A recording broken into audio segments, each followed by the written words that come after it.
एउटा बाटो बोक्ने पार्टी लिएर हामी उपस्थित भइरहेका छौँ। हामीले गर्न चाहेको राजनीति, हामीले भन्न खोजेको त्यो हिँड्ने बाटो अहिलेका कति ठुला दलहरूभन्दा फरक छन्। एकपटक हामी इतिहासतिर फर्कौँ। 2007 सालभन्दा अगाडि राणाहरूले शासन गर्थे नेपालमा। जनताले त्यो राणाको त्यो शासनलाई मन पराएनन्। राणाले जनचाहना अनुरूप शासन नगरेपछि जनताहरू उठे र जनताले एउटा वैकल्पिक राजनीतिक शक्तिको चाहना गरे। त्यसपछि नेपाली कांग्रेस लगायतका पार्टीहरू जनताको हक अधिकार बोकेर जन्मेको साँचो। त्यो क्रम अगाडि बढ्दै जाँदा पञ्चायतले पुनः शासन सुरुवात गर्यो। लामो कालसम्म पञ्चायती शासनकालले पनि जनताको चाहना अनुरूप देशमा शासन नगरिसकेपछि त्यसको विकल्प खोज्न जनता बाध्य भयो। त्यो बाध्यपछि नेपाली जनताहरू पुनः 46 सालको आन्दोलन लडे। त्यतिखेर हामीले नेपाली कांग्रेस र वामपन्थी शक्तिहरूलाई हामीले जनताको विकल्पको रूपमा मान्यौं र हामीसँगै लड्यौं र उनीहरूको नेतृत्वमा हामी अघि बढ्दै जाँदाखेरि 65-63 को आन्दोलन लड्नु पर्यो। निरङ्कुश राजतन्त्रको विरुद्धमा लड्नु पर्यो, किनभने त्यसले पनि जनताको अधिकार, जनताको माग, जनताको मुद्दालाई सम्बोधन गर्न सकेन। त्यसपछि हामीले संविधान सभाको 4 वर्ष लामो अवधि पार गरिसक्यौं।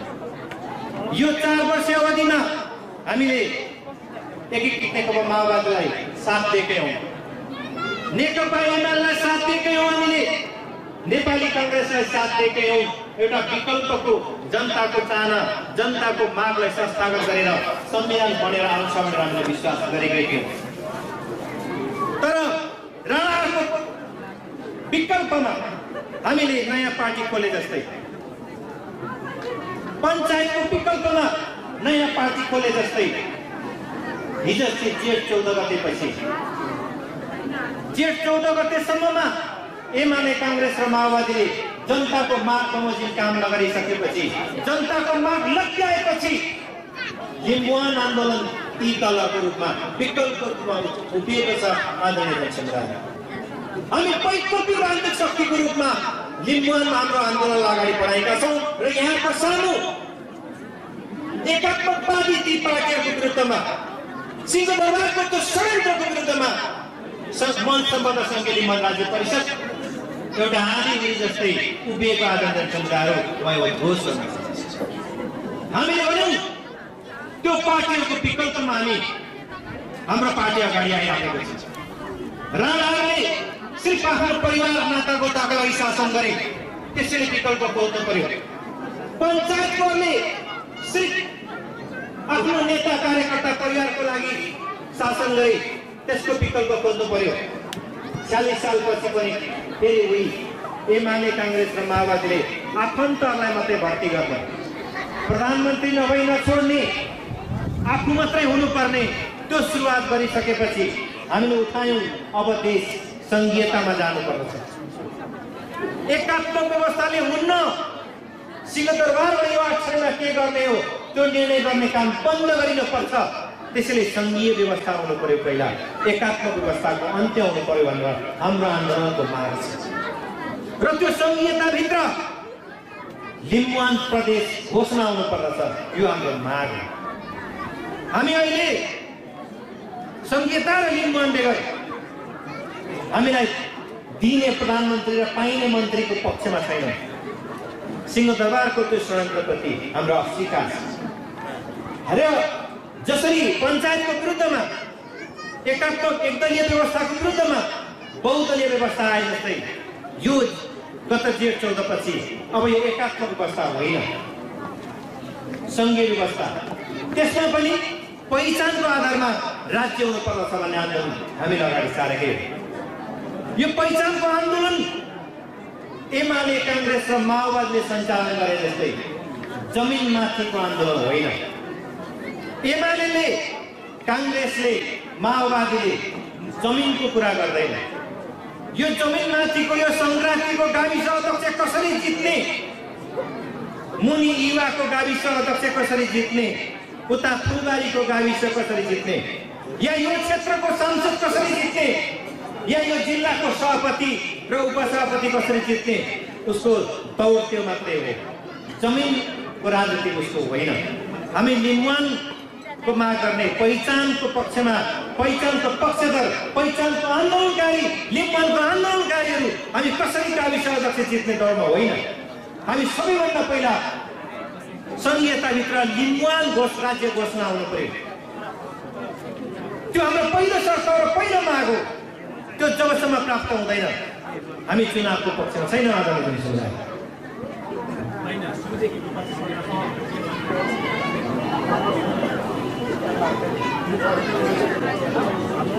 2007 सालकै कुरा गरौँ। 2007 सालमा थुप्रै देशहरू मुक्त भए, उपनिवेशबाट मुक्त भए।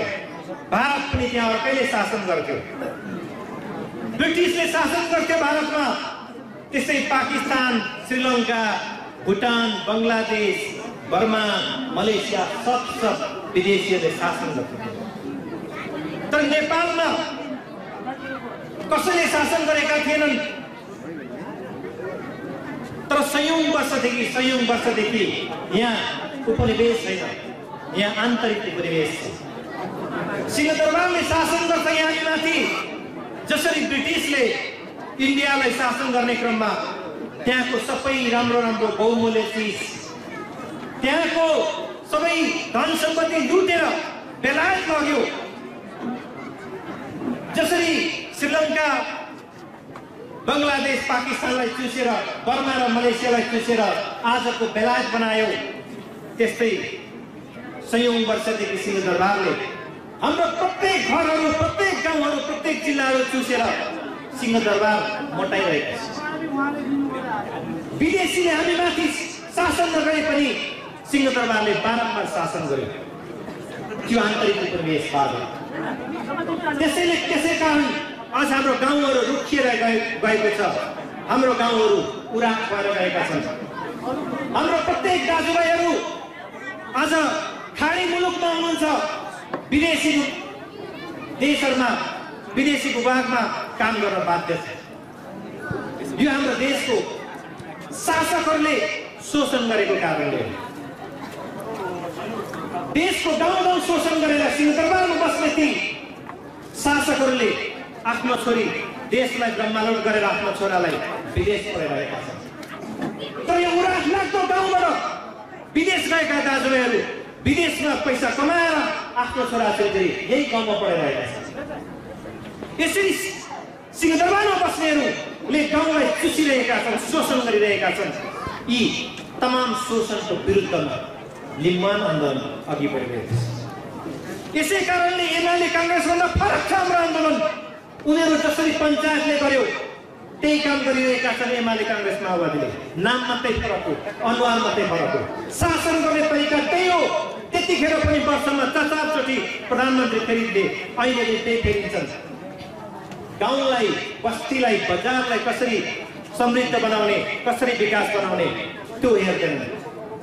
त्यसैले आदरणीय जनसमुदायहरू, हामी त्यो एकाधिकारवादी, त्यो एकात्मक राज्य सत्ता सिंहदरबारको विरुद्धमा लिम्बुवान आन्दोलन भएको म यहाँ जानकारी गराउन चाहन्छु। र मैले सुने, मैले थाहा पाएँ यो आन्दोलन, लिम्बुवानी आन्दोलन र आजको कार्यक्रमलाई यो 8 ठाउँ वरिपरि बसेर स्थायी घर भएर हङकङमा बस्ने दाजुभाइहरूले, मलेसिया लगायत विभिन्न खाडी मुलुकहरूमा बस्ने दाजुभाइ दिदीबहिनीहरूले सहयोग गर्नुभएको छ। र म उहाँहरूलाई पार्टीको तर्फबाट धन्यवाद दिन चाहन्छु। अहिले विश्व, पहिला चाहिँ विश्व विचारको आधारमा अर्थात् शक्तिको आधारमा साम्राज्यवाद, उपनिवेशवाद, अरूको देशमाथि शासन गर्ने, हनन गर्ने, शोषण गर्ने काम गर्थ्यो। ब्रिटिसले भारतमाथि शोषण गरे जस्तै विभिन्न ठाउँमा शोषण गर्थ्यो विभिन्न शासकहरूले, त्यसलाई साम्राज्यवाद भनिदियो। तर अहिले पछिल्लो चोटि अमेरिकाले नयाँ नीति सुरु गरेको छ, त्यसलाई नवउपनिवेशवाद भनिन्छ। त्यो नवउपनिवेशवाद भनेको सिधै शासन गर्ने होइन, कुनै देशमाथि सिधै हस्तक्षेप गर्ने होइन, उसले डलर दिने, पैसा करोडौँ दिने, अनि पैसा दिएपछि त्यो पैसा मार्फत त्यो देशमा प्रवेश गर्ने र घुमाउरो पारामा शासन गर्ने। अहिले विश्वमा अमेरिकाले डलर पोलिसी सुरु गरेर विश्वलाई एक छत्र शासन गरिरहेको छ। अमेरिका देखिँदैन, तर अमेरिकी पैसाले विभिन्न देशहरू चलिरहेको अवस्था छ। अमेरिकी पैसाले विभिन्न देशहरू चलिरहेको छ। हाम्रै नेपाली शासकहरूले पनि अमेरिकी पैसा लिएर बसिरहेका छन्। त्यही पैसाले सिंहदरबारमा बस्नेहरूले फेरि हामीमाथि शोषण गर्छ। त्यही पैसाको भाग देखाउँछन्, हामीलाई थुन्छन्, छेक्छन्, अवरोध गर्छन्, हामीलाई खोली हान्छन्। त्यही अमेरिकी सहयोगले, अमेरिकी डलरले सहयोगले हाम्रो आन्दोलनलाई अवरोध गर्न मिल्छ भने लिम्बुवानी आन्दोलनलाई लिम्बुवानमा जन्मेर विदेशमा बस्ने र विदेशी पैसा कमाएर यो लिम्बुवालाई सहयोग गर्छु भन्दाखेरि ती दाजुभाइ दिदीबहिनीहरूलाई धन्यवाद नदिने आदरणीय समुदायले जोडदारले लिम्बुवान सबै विदेशमा बस्ने दाजुभाइ दिदीबहिनीहरूलाई अमेरिकी पैसाले हाम्रो विरुद्धमा यदि यो देशको सरकार अगाडि बढ्छ भने अब हामी पनि तयार छौँ। लिम्बुवानका तमाम दाजुभाइ दिदीबहिनीहरू संसार पुगिसकेका छन्, हामी सिंहदरबारसँग झुक्ने छैन। सिंहदरबारले प्रत्येक पटक लिम्बुवान आन्दोलनलाई दबाउँदै आएको छ। 200 वर्षभन्दा बढी लिम्बुवानमा किपट व्यवस्था थियो, तर त्यो किपट व्यवस्थालाई अन्त्य गर्नको लागि 2021 सालमा लिम्बुलाई नै मन्त्री बनाएर त्यो कानुन लागू गर्यो र किपट व्यवस्था हट्यो, सक्यो। लिम्बू दाजुभाइले के सोचे भन्दाखेरि हाम्रै दाजुभाइ मन्त्री भयो, मन्त्री भइसकेपछि त मान्नु पर्यो भने मन्त्री मानेको त किपटको उसले त लागू गर्दैछ, किपटको अन्त्य भइगएछ, भूमि सुधार ऐन लागू गर्यो। त्यसरी किपट व्यवस्था गयो। पञ्चायत कालमा अलिकति केही बोल्ने मान्छे हुनसाथ पञ्चायतका मन्त्रीले के गर्थे भन्दाखेरि केही ठाउँको हाकिम बनाइहाल्थ्यो र मोटरसाइकल दिइहाल्थ्यो। हाकिम र मोटरसाइकल बलमा पञ्चायत कालभरि केही सोच्ने, के विद्रोह गर्ने हाम्रो दाजुहरू हाकिम र मोटरसाइकलमा चुप भए। 46 सालको परिवर्तनपछि एमाले र काङ्ग्रेसले फेरि के सुरुवात गरे भने त्यही पञ्चीहरू जस्तै हाम्रो प्रत्येक गाउँमा अलिकति बोल्ने बुझ्नेहरूलाई जागिर दिन सुरु गरे। सबै कोही एनजिओमा छन्, कोही शिक्षक छन्, कोही कुनै संस्थाहरूमा छन्, कोही हेल्थ पोस्टमा छन् हाम्रो बुझ्नेहरू। जसरी किपट व्यवस्था मन्त्रीको पद खाएर किपट गए जस्तै अहिले लिम्बुवान आन्दोलनमा बुझ्ने केही गरौँ भन्ने मान्छेहरू जागिरमा थन्किएको कारणले गर्दाखेरि लिम्बुवान आन्दोलन भने जस्तो अगाडि बढेको छैन। हामीले सोच्यौँ होला जागिर पायौँ, हामीले सोच्यौँ मन्त्री पायौँ, तर किपट पुग्यो नि हो। त्यो जस्तै हाम्रो जागिरसँगै लिम्बुवानी महान आन्दोलन सिंहदरबारको त्यो षड्यन्त्रमा फस्दै गइरहेको छ। जागिर खानुहुन्न हाम्रो यो भने होइन, तर त्यो जागिरसँगै एमालेले लिम्बुवानको लागि विद्रोह गर्ने, जागिरसँगै त्यो काङ्ग्रेसले लिम्बुवानको लागि अगाडि बढ्ने हात र खुट्टाहरू सँगै बाँधिदिएको छ जनसमुदायलाई। यो एउटा मुक्त हुनुपर्छ, यो हाम्रो आन्दोलनले भन्दछ। यदि यसबाट मुक्त नहुने हो भने, यदि योबाट अगाडि नबढ्ने हो भने फेरि सयौं वर्ष सिंहदरबारले हामीमाथि शासन गर्नेछ, शोषण गर्नेछ। हामी फेरि हिजोको जस्तै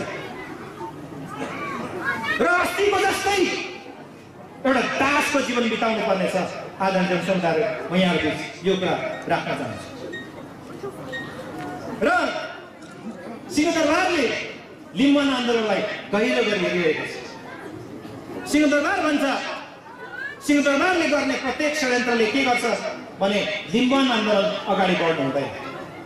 छेक्नुपर्छ, रोक्नुपर्छ, ठकाउनुपर्छ, खुट्टा घाँच्नुपर्छ, होइन भने मार्नुपर्छ, उसको निर्णयले प्रत्येक पल्ट सिंहदरबारमा बस्ने निर्णय हाम्रो लागि षड्यन्त्र हो। र त्यो षड्यन्त्रमा दुईटा कुरा आउँछन् लिम्बनमा। एउटा मन्त्री पद दिने, लिम्बलाई सिद्ध्याउने, मन्त्री पद दिने, मन्त्री पद दिएर फसाउने। दोस्रो, त्यो पनि मानेन भने भित्री रूपमा पैसा दिएर यसलाई अलमा ल्याउने। र लिम्बनभित्रले दुईटा चाल चाल्छ। एउटा यो मनसा मदरसङ्घीय लिम्बन राज्य परिषदले हाँकिरहेको आन्दोलन राम्रो हुँदै गयो भने त्यहाँबाट कसरी फाइदा लिने, लिम्बनमा त्यस्ता मान्छेहरू छन्। यो राम्रो हुँदै जाओस् तर पर बस्ने र सफल भयो भने यहाँबाट फाइदा चाहिँ आफ्नो सबभन्दा छिटो लुट्ने, त्यो दौडमा बसिरहेका छन्। त्यो चाहिँ कस्तो हुँदो रहेछ भने जङ्गलमा चाहिँ त्यो हाइना या एउटा केही भन्ने जाति हुँदो रहेछ। त्यो चाहिँ बाघले जब शिकार मारेपछि बाघले खानु नदिई पहिला खाने के हो, आफ्नो नमार्ने शिकार नगर्ने, त्यो खालको प्रविधि बोकेको लिम्बनमा केही मान्छेहरू छन्। अर्को पक्ष कस्तो छौँ भने अगाडि बढ्नै दिनु नदिने, षड्यन्त्र गरेको गरे गर्ने, अलिकति अगाडि हुने कि केही फुटाइहाल्ने कि टुक्राइहाल्ने, असफल बनाउने। यो दुई खाले लिम्बनमा आफ्नै मान्छेहरू छन्। हामी त्यो सिंहदरबारमा बस्ने र लिम्बनका यी यो गोबरे यो धुपौरियालाई के भन्न चाहन्छौँ भने सिंहदरबारको सामु मन्त्री पद या पैसा होस्, हाम्रो आन्दोलन हाम्रो टाउको छिन्ने छ तर हामी छुट्ने छैन। र लिम्बन आन्दोलनकारीलाई हामी यहाँबाट भन्न चाहन्छौँ र म यो सङ्क्रान्ति बजारमा राख्न चाहन्छु। चाहे फाइदा लिनु खोज, चाहे हाम्रो नेतृत्वलाई असफल गराउनु खोज, चाहे जुनसुकै नामले आरोप लगाऊ, हाम्रो आन्दोलन कदापि कदापि कदापि पछि हट्ने छैन र सुने हुन्छ।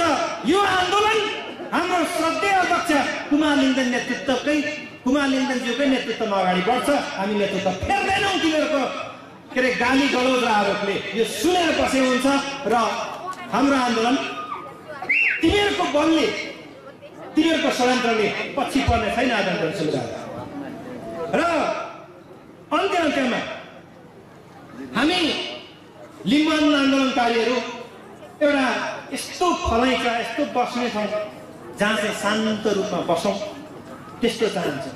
त्यस्तो समाज चाहन्छौँ हामी, त्यस्तो गाउँ चाहन्छौँ, त्यस्तो बजार चाहन्छौँ, त्यस्तो जिल्ला चाहन्छौँ। तर त्यो शान्त फलैचामा एमाले, काङ्ग्रेस, माओवादी र मधेसी केही दल बाहेक अरू बस्नै दिँदैन अरूलाई त। हामी त बस्न चाहन्छौँ शान्तिपूर्वक, तर उनले बस्न दिँदैन। हामी के गर्छौँ? त्यो फलैचाइ फ्याँक्ने कि त्यो तीन दललाई फ्याँक्ने, यो हामी बिच एउटा प्रश्न छ। र हामीले भनिरहेका छौँ इतिहासमा जनतामाथि धोका दिने, जनतामाथि गद्दार गर्नेहरूलाई खुल्याम कालो मोसो र जुत्ताको माला लाएर घुमाइएको छ। हामी लिम्बनको आन्दोलनकारीहरू, लिम्बनको नेतृत्वहरू त्यो चाहँदैनौँ र हामी भन्छौँ त्यस्तो समय नआओस्, त्यस्तो परिस्थिति नआओस् जुन नेतालाई खुल्याम बजारमा कालो मोसो दलेर जुत्ताको माला लाएर घुमाउनु पर्छ। त्यस्तो समय नआओस्, त्यस्तो परिस्थिति नआओस्। आदरणीय जनसमुदायहरू, लिम्बन आन्दोलन शान्तिपूर्ण त्यो फलैचा बस्न चाहन्छ, शान्ति चाहन्छ भन्दै हामी सबै बम भएर पर्खिनु पर्ने त्यस्तो समय, त्यस्तो परिस्थिति नआओस्। हामी शान्तिपूर्ण आन्दोलन चाहन्छौँ, शान्तिपूर्ण राजनीति चाहन्छौँ, हामी साँचो अर्थको राजनीति गर्न चाहन्छौँ। हामीले भन्नु खोजेको तिमीहरूको जस्तो राजनीति, तिमीहरूको जस्तो घृणित आन्दोलन हामीले खोजेका होइनौँ। हामीले एउटा वैकल्पिक राजनीतिक शक्ति, त्यस्तो शक्ति जसले हाम्रो परिभाषाहरूलाई नयाँ रूप दियोस्। अब हामीले भन्नै पर्छ सिंहदरबारले बनाएको परिभाषा हामीलाई मन पर्दैन। सिंहदरबारको निर्णय हामीलाई स्वीकार्य छैन। प्रश्न सुने हुन्छ 3 दलीय निर्णय, 3 दलीय सिन्डिकेट लिम्बनलाई मान्य छैन, हामी अस्वीकार गर्छौँ। चाहे त्यति राम्रो निर्णय गर, यदि लिम्बन सहभागी हुँदैन त्यो बैठकमा, लिम्बनलाई निम्त्याइँदैन भने त्यो मान्नै पर्छ भन्ने छैन। हामी यहाँको बिच उद्घोष गर्न चाहन्छौँ र यो समाजलाई नयाँ ढङ्गले परिभाषा दिनुपर्ने आन्दोलन भएको हुनाले हामी भन्न चाहन्छौँ, सिंहदरबारले भन्यो तिमी दलित हौ, अझै स्वीकार गरिराख्ने। सिंहदरबारले भन्यो मैले जति पैसा दिनुपर्छ त्यति नै स्वीकार्नुपर्छ, मानिराख्ने। लिम्बुवान आन्दोलन भन्छ अब सिंहदरबारको परिभाषा हामी मान्दैनौँ। सिंहदरबारको त्यो बदनियत, त्यो षड्यन्त्रप्रति हामी झुक्दैनौँ। हाम्रो आन्दोलनले त्यही भन्छ। त्यसैले आदरणीय जनसमुदायहरू, सिंहदरबारको निर्णय विरुद्ध, एकतावादीहरूको विरुद्धमा हाम्रो आन्दोलन भएको हुनाले हामी गीत गाउँछौँ, गाउँमा बस्तीहरूमा गीत गाउँछौँ, ठिक छ। अब लिम्बुवान आन्दोलनको लागि गाउँ, यही उद्घोष गर्न चाहन्छु म। हामी गाउँघरमा भेट्छौँ, गफ गर्छौँ, कुराकानीहरू गर्छौँ, तर हामी भन्न चाहन्छौँ त्यो भेट, त्यो कुराकानी अबदेखि लिम्बुवान आन्दोलनलाई कसरी सफल बनाउने त्यो कुरामा परिणत होस्। हामी स्कुल व्यवसायहरू चलाउँछौँ, व्यापार गर्छौँ, ठिक छ, आफ्नो फाइदा लिनुपर्छ, तर अब हामी थोरै लिम्बुवान आन्दोलन, यो वैकल्पिक आन्दोलन, अब यो अन्तिम विकल्पको आन्दोलन भएको हुनाले यो वैकल्पिक आन्दोलनको लागि, यसको सफलताको लागि पनि सोचौँ र सम्पूर्ण आजको आमसभामा सफल पार्न उपस्थित सम्पूर्ण आठैवासी र शून्य सम्पूर्ण तेह्रथुम, धनकुटा, तेह्रथुम, धनकुटा, ताप्लेजुङ, पाँचथर लगायतका र विदेशमा रहनुहुने श्रोताहरू सबैलाई र यो कार्यक्रम सञ्चालन आयोजक सबै, यो आठैथुम सबैलाई धन्यवाद दिँदै बिदा हुन चाहन्छु। स्वीकार गर्नुहोस्।